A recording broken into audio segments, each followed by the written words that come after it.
you, Chair. Good afternoon, CEO, members of the board. It gives me much pleasure to be here. In fact, it's the first time we've been here for this office. I'd like to sort of get over the facts and the figures first. As the Chair has highlighted that PEFCO is paying out a bonus to all the staff, which includes the hourly paid and somewhat seasonal workers that they employ. There's about 943 of them. And the total amount of bonus being paid to all of them is $271,813. They're getting 84% of the total bonus payout. The established staff, there's about 39 of them. They're getting 10% of that, of the total bonus payout, which is $32,428. And the management, there's 7 of them, and they're getting 6% of the bonus payout, which is $19,143. Which, of course, ladies and gentlemen, as the Chair quite clearly highlighted, there was a number of challenges to PEFCO in the past number of years. Notwithstanding that, they have actually allocated this bonus payment to the staff, and that is a recognition of the hard work, and of course the various issues they have to face, not just individually, but also as an organization, as a collective group of staff that have to ensure that this particular facility continues to operate. Government, as you know, has also been highlighted, has invested also in PEFCO. As the Chair highlighted, the new cold storage worth about $15 million is actually being put into Levuka. That goes to show not just that there is a need for PEFCO to have that level of investment in that facility, but also shows the confidence that the government has with the board, with the management and the staff, that they will be able to provide the rate of return on that particular level of investment, about $15 million for the cold storage itself. PEFCO, as you know, ladies and gentlemen, also provides employment. There is approximately about $8 million worth of salaries paid out, and essentially the people of Loma Ivisi are the people who have been employed by PEFCO. So there's about an $8 million injection of funds, just meaningful wages, into that part, the eastern part of Fiji, in that particular part of Fiji. We, of course, are quite keen that PEFCO remains a viable proposition, not just for the sake of it, but the fact that it does provide value adding into Fiji. There's been a number of challenges, of course, that PEFCO has faced, some of them outside the control of Fiji itself.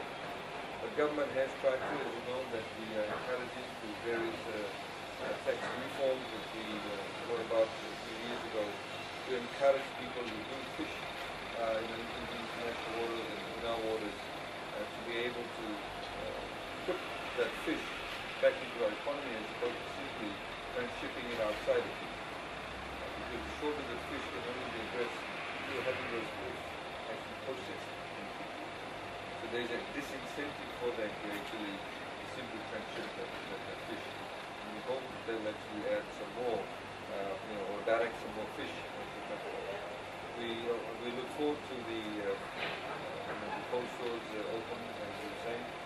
There's of course the isolation of Bogalau in comparison to Legu is something that is a challenge, an issue. But government has of course made its commitment to ensure that PEFCO is a citizen environment proposition. I'd like to thank the board, the Chair and the other members of the board for their hard work. They have had to deal with some legacy issues. For example, getting the accounts fixed, getting the accounts audited, and they're very much on track on that. They're working very closely with the Ministry of Public Enterprise and also the CEO and his team. We, of course, would like to discuss with them in respect of some housing projects on Levuka itself, on Ovalau itself, to ensure that some of the workers are able to be given some form of reasonable accommodation.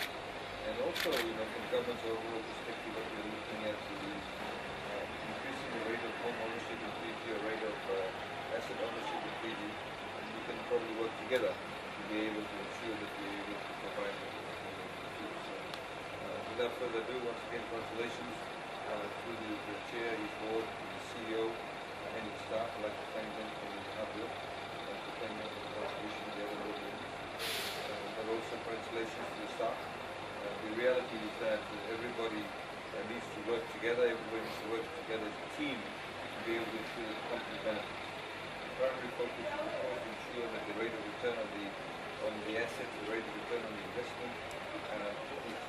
enhanced year by year. We have to deliver benefits, not just shareholders, but of course the staff themselves are able to benefit from it.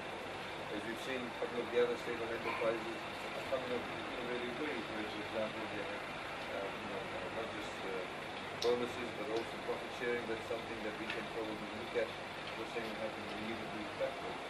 But these are the kind of